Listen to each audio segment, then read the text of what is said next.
আসন্ন দোল উৎসব, বসন্ত উৎসব এবং জুম্মার যে নামাজ শুক্রবার দিনকে আছে, এই সমস্ত ইস্যু নিয়ে আজকে একটা কমন মিটিং ডাকা হয়েছিল, যাতে বোথ কমিউনিটির মানুষ যারা যারা অনুষ্ঠান করছে তাদের কমিটি, তার সঙ্গে হাট কমিটি, এরা সবাই ছিলেন এবং আমরা কিছু বিষয় আলোচনা করলাম।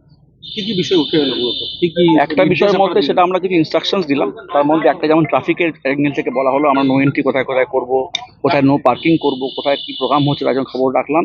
টাইমিং এর জন্য হাট কমিটিকে বলা হলো যে তাদের যে গাড়ি মালপত্র নিয়ে যায় সেই টাইমিংটা আমরা ফিক্স করলাম।